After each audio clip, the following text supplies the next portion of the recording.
जी के द्वारा भाई साहब के प्रति सूक्ष्म वतन से आया संदेश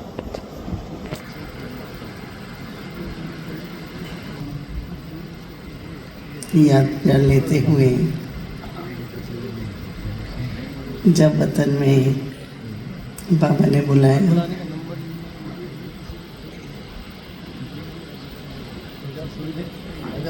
अपने भ्राता ब्रजमोहन जी बाबा के साथ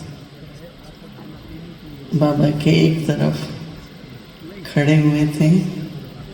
बहुत ही सुंदर रूप, बहुत ही प्रकाश, एकदम चमकता हुआ चेहरा, संपन्न चेहरा कहीं। तो मैंने अपने बाबा से दृष्टि ली और फिर ब्रजमोहन भाई की तरफ भी दृष्टि का लेन देन हुआ।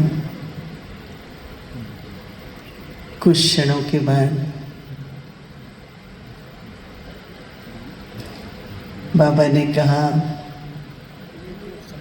आपके वतन में दृश्य अलग है और यहाँ पर सूक्ष्म वतन में दृश्य अलग है। आप लोगों के जो भी विदाई कहो, जिस भी तरह से आपके वर्तमान साकार दुनिया के दृश्य हैं, पर बाबा के पास जब आत्मा अपना पाठ पूरा कर वतन में पहुंची तो वहाँ पर तो एक जैसे सेलिब्रेशन हो रही थी, क्योंकि जिस प्रकार से स्वभाव था ब्रजमोहन जी का, तो वहाँ भी एक रमणीकता जिसमें उनके सभी साथी जो सभी वतन में आए, जिसमें सभी वरिष्ठ भाई,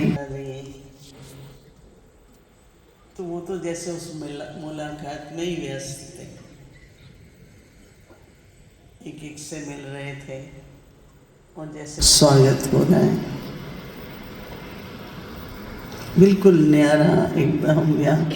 यहाँ हम लोग अपने तरह से जो कुछ भी हमें शरीर के प्रति जो कुछ भी श्रद्धांजलि देनी थी, पर वहाँ तो ये सब बातें थी नहीं। रौनक थी, अपने तरह से सभी का मिलन हो रहा था। कुछ क्षणों के बाद मैंने कहा, बाबा आपके प्रति, ब्रजमोहन भाई के प्रति और सभी जो भी एडवांस पार्टी की आत्माएं हैं, सबके भोग लेकर के आई हूँ। बाबा ने भोग स्वीकार किया और बाबा ने सभी ब्रजमोहन भाई को तो बहुत प्रेम से भोग स्वीकार कराया और उन्होंने भी जैसे जिस तरह से भोग स्वीकार कर रहे थे, जैसे उनको यज्ञ का भोजन, ब्रह्म भोजन, तो जैसे वो बहुत अच्छी तरह से उन्होंने भोग स्वीकार किया। बाबा ने ऐसे हाथ से ही कहा सभी एडवांस पार्टी की आत्माओं को कि आप भी भोग स्वीकार करिए। मुझे भी कुछ क्षणों के लिए तो ऐसा लगा कि साकार वतन और सूक्ष्म वतन जैसे एक हो गए हैं। बाबा ने कहा कि देखो, यज्ञ से जो यज्ञ के मुख्य स्थापना के कार्य के पालना देने के कार्य में बहुत ही अच्छी तरह से बाबा के साथी रहे हैं। तो बाबा ने कहा कि देखो, उनका संपन्न होना, उनका संपूर्ण होना, जैसे कि एक सत्य की दुनिया की तरफ जैसे और कदम बढ़ा, और उसके साथ साथ जो यज्ञ की भी संपन्नता है, जो कार्य जिस आत्मा को जो पाठ मिला है, हर एक दादी का, हर एक बड़े भाइयों का अपना अपना पाठ रहा। तो बाबा ने कहा जैसे जैसे उनका पाठ पूरा होता है तो बेशक आप लोगों को ऐसा लगता होगा कि अभी वो नहीं है, ये नहीं है। बाबा ने कहा नहीं, साकार में आप लोग हैं और वो अव्यक्त रूप में हैं, और एक दोनों मिलकर के सारा कार्य कर रहे हैं। कभी भी ये नहीं सोचो कि एडवांस पार्टी है तो उनका क्या पार्ट चल रहा है, हमारा क्या पार्ट है। बाबा ने कहा कार्य एक ही है स्थापना का, सत्य की दुनिया बनानी है, नई दुनिया बनानी है, कार्य तो एक ही है, परंतु आप लोग साकार रूप में कर रहे हो और वो लोग अव्यक्त रूप में।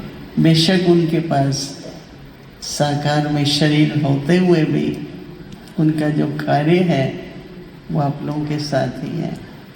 तो सब मिलकर के ये कार्य कर रहे हैं। फिर मैंने ब्रिजमन भाई से कहा, सभी ने बहुत बहुत आपके लिए याद प्यार दी है। तो ब्रिजमन भाई मुस्कुराने लगे और मुस्कुराते हुए कहने लगे कि मैं भी याद कर रहा हूँ। तो मैंने कहा वतन में याद कर रहे हैं हम सभी को। कहा कि जो भी 2-3 तरह के खास बाबा ने कहा, ब्रिजमन भाई ने कहा कि मैं जिन्होंने इतना समय तन की ऐसी स्थिति होते हुए भी बहुत प्रेम से अंत घड़ी तक देखभाल की, और उन्होंने अपना प्रेम अपनी भावनाओं से बहुत बहुत सेवा की। तो मैं उन सभी को बहुत बहुत थैंक्स करना चाहता हूँ। तो फिर मैंने कहा कि कई जो साथी थे आपके साथ वो पूछ रहे थे कि आपसे पूछें कि हमने कुछ ऐसी कमी रह गई है तो बताएं। तो ब्रिजमन भाई हंसने लगे, तो वो कोई जवाब तो नहीं दिया।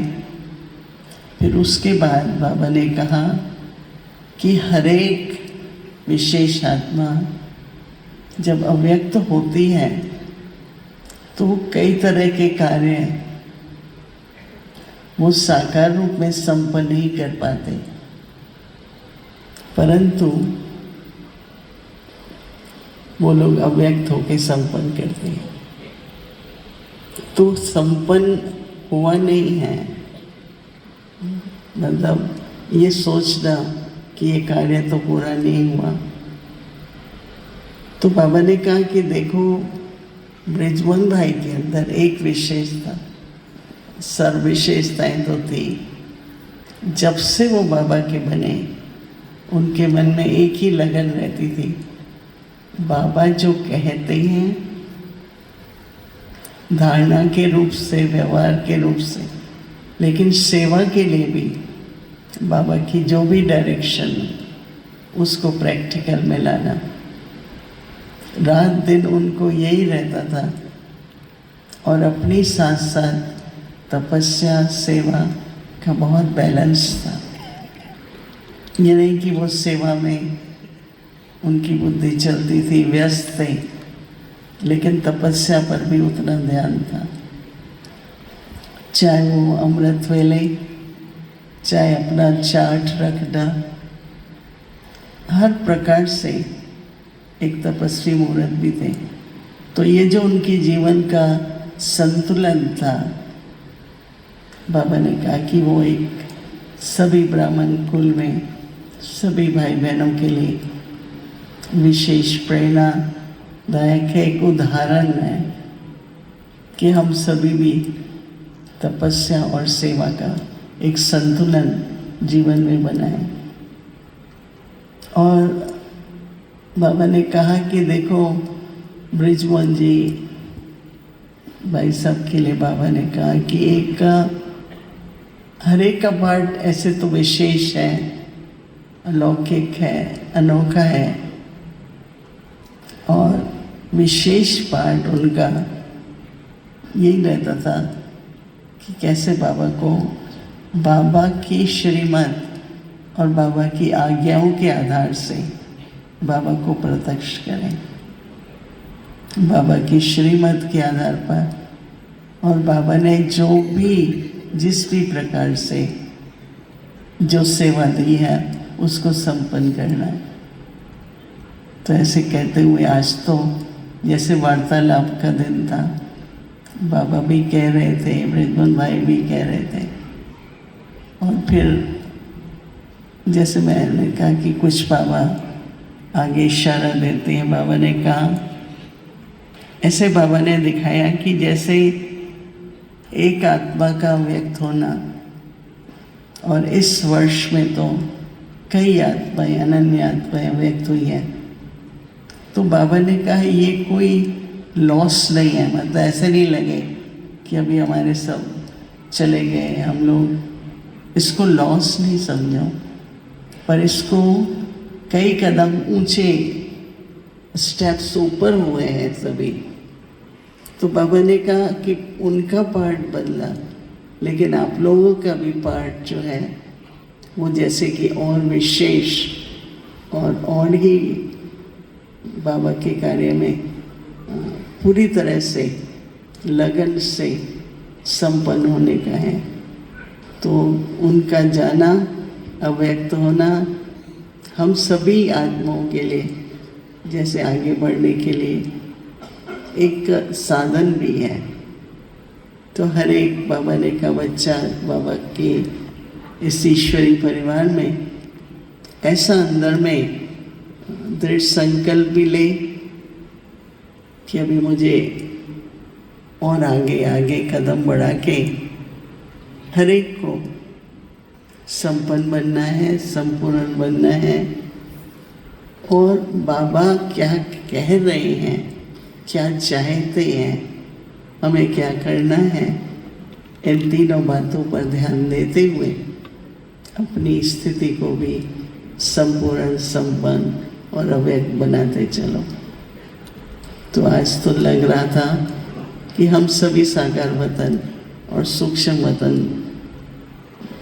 अव्यक्त रूप में सभी एक ही हैं। जैसे ये बार बार बहुत फीलिंग आ रही थी, तो अलग नहीं है, सब इकट्ठे हैं, एक ही कार्य कर रहे हैं।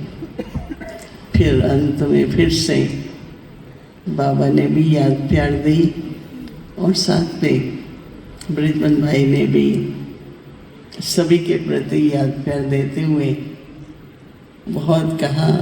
मैं बहुत थैंक्स देता हूँ सभी के स्नेह के लिए, और हर प्रकार से साथी बनकर जो इतने वर्ष सेवा की, उसके लिए मैं फिर से सारे ईश्वरी परिवार के प्रति याद प्यार भी देना और उनको कहना कि बस अभी आगे ही बढ़ते रहना है, क्योंकि समय तो बहुत नहीं है और थोड़े समय में कार्य को मिल करके संपन्न करना है। ऐसे वार्तालाप, मुलाकात होते हुए फिर बाबा ने फिर से दृष्टि दी और मैं वापस यहाँ पर आ गई।